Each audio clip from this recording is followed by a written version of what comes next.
آج ہماری مجلسیں غیبتوں سے بھری ہوئی ہیں، ہماری مجلسیں بہتانوں سے بھری ہوئی ہیں، ہماری مجلسیں افواہ سازیوں سے بھری ہوئی ہیں۔ افواہ پھیلانا خود قرآن کریم نے اس کو بڑا جرم قرار دیا، اور رسول کریم صلی اللہ علیہ وسلم نے فرمایا کہ کفا بالمرء کذبا ان تحدث بكل ما سمعت، کفا بالمرء کذبا ان يحدث بكل ما سمع۔ انسان کے جھوٹا ہونے کے لیے اتنی بات بھی کافی ہے کہ جو بات بھی ان کے کان میں پڑی تحقیق کے بغیر اس کو آگے چلتا کر دیا۔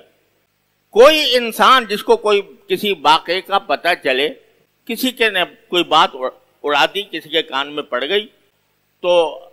اس کے لیے جائز نہیں ہے اس کو آگے پھیلانا جب تک کہ اس کی تصدیق اور تحقیق نہ کر لے۔ اگر اس کے بغیر پھیلائے گا تو اس کے نتیجے میں وہ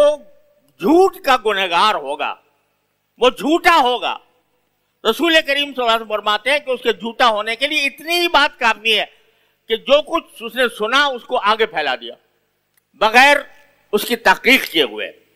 اور ایک حدیث میں ایک بڑی ہی نفسیاتی بات بھی فرمائی گئی ہے کہ بعض اوقات انسان کو کوئی خبر ملی تو اس نے اس کی تحقیق تو کی نہیں، اور جب اس کو آگے پھیلاتا ہے تو کہتا ہے کہ میں ذمہ دار نہیں ہوں، لوگ یہ کہہ رہے ہیں، لوگ یہ کہہ رہے ہیں، تو وہ اپنی ذمہ داری مبہم لوگوں پر ڈال دیتا ہے۔ تو رسول کریم صلی اللہ علیہ وسلم کا یہ ارشاد ایک روایت میں مروی ہے کہ آپ نے فرمایا بئس مطیۃ الکذب یقول الناس، کہ جھوٹ کی بدترین سواری یہ ہے کہ آدمی یہ کہے کہ لوگ کہتے ہیں۔ جھوٹ کی بدترین سواری یہ ہے کہ وہ یہ کہے کہ لوگ کہتے ہیں، یعنی وہ چاہتا تو ہے یہ بات پھیلے، دوسرے تک پہنچے، لیکن اتنی اس کو دماغ میں کچھ عقل ہے تھوڑی سی کہ اس کی ذمہ داری میں اپنے اوپر نہ لوں، تو اپنی ذمہ داری وہ لوگوں پر ڈال کر کہہ دیتا ہے کہ لوگ کہتے ہیں۔ آج کل جو سوشل میڈیا ہے اس کے اندر آپ دیکھتے ہیں کہ لوگ جو ہیں وہ خبریں اس طرح پھیلاتے ہیں، لمبی چوڑی اتنا لکھ دیتے ہیں ایز ریسیوڈ، ایز ریسیوڈ، یعنی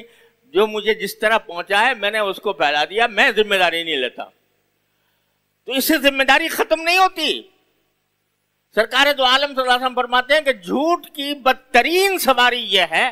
کہ آدمی یہ کہے کہ لوگ کہتے ہیں۔ اب آپ دیکھیے کہ کتنا جھوٹ پھیل رہا ہے،